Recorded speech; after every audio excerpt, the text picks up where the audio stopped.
अस्सलाम वालेकुम dear students. कैसे हैं आप सब? मुझे उम्मीद है कि आप सब खैर आफियत से होंगे।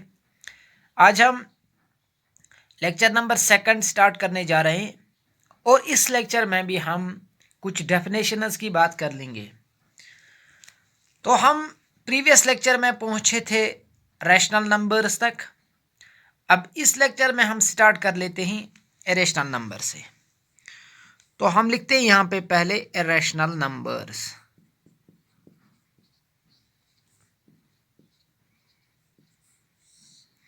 क्या होते हैं ये इरेशनल नंबर्स?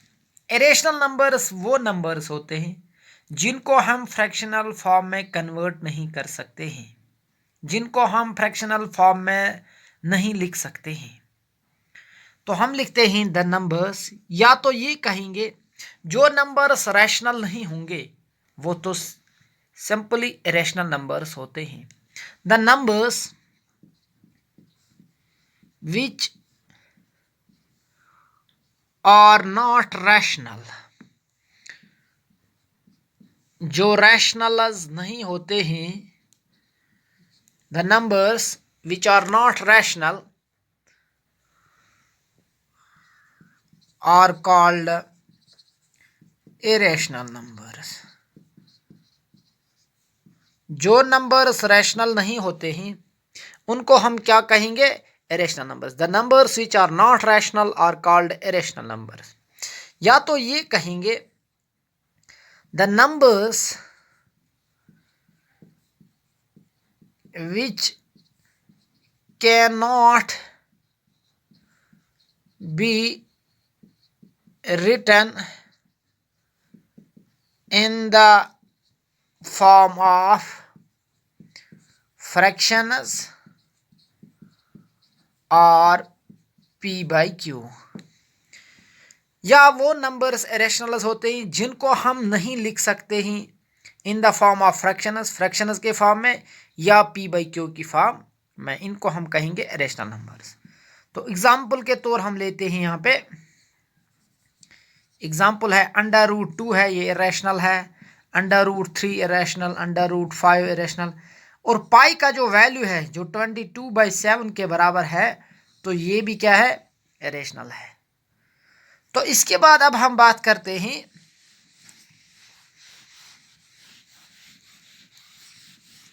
रियल नंबर्स के हवाले से।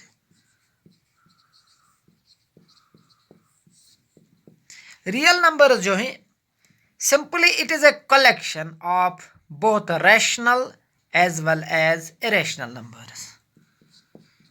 इट इज ए कलेक्शन लिखो या सेट लिखो, it is a collection of both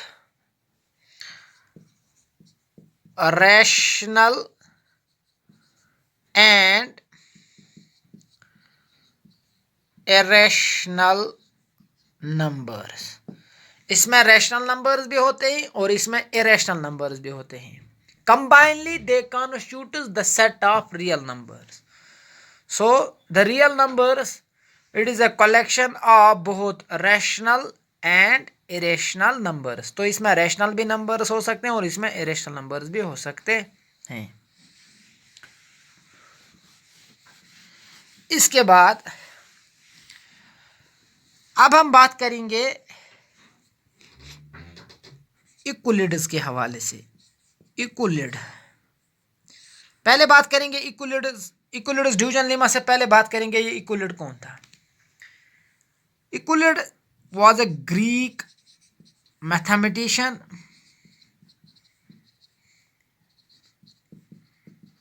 ये जो इक्विलिड है ये एक ग्रीक मैथमेटिशियन था और इसका जो फादर था वो एक एस्ट्रोनॉमर था।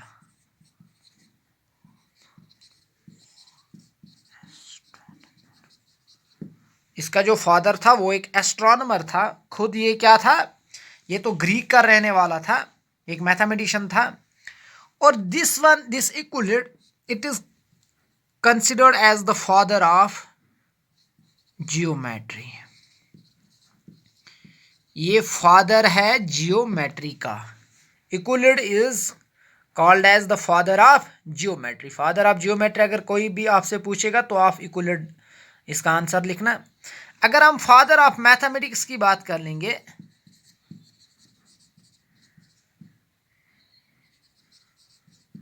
फादर ऑफ मैथमेटिक्स जो है वो है Archimedes. Archimedes Archimedes simply is called as the father of mathematics, और द फादर ऑफ जियोमेट्री जो है वो है यूक्लिड। तो यूक्लिड्स डिवीजन लीमा पे अब हम बात कर लेंगे। यूक्लिड्स डिवीजन लीमा, पहले देखते हैं ये लीमा क्या है। डिवीजन आपको पता ही है। Lima means it is a proven statement.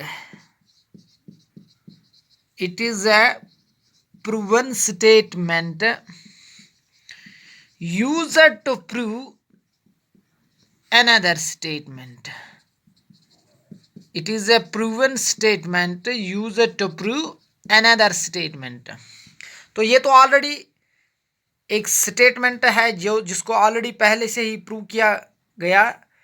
अब इसको हम और इस्तेमाल कर रहे हैं ताकि दूसरे स्टेटमेंट्स को प्रूव करने के लिए। तो यूक्लिड्स डिवीजन एल्गोरिदम इसका नाम क्यों पड़ा? एल्गोरिदम इसलिए इसका नाम पड़ा, एल्गोरिदम सिंपली मीन्स ये एक टेक्निक है। इट इज ए टेक्निक और procedure used to compute the highest common factor of two numbers। Algorithm Euclid's division algorithm अगर आप लिखोगे तो इसलिए इसका नाम पड़ा। इट इज अ टेक्निक और procedure used to compute the highest common factor. Highest common factor simply जिसको हम HCF का नाम दे सकते हैं। तो ये इसलिए इस्तेमाल किया जाता है यूक्लिड्स डिवीजन एल्गोरिदम, ताकि हम किसी भी नंबर का HCF निकाल सकते हैं।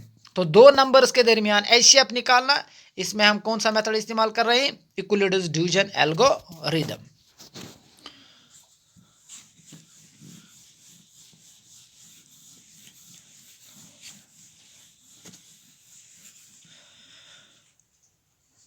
तो अब हम सिंपली एक्सरसाइज पे चलते हैं। जो पहला क्वेश्चन है एक्सरसाइज 1.1 का, वो है use EDL to find the HCF of these numbers. तो जो पहला सवाल है हमारा वो है 135 एंड 225।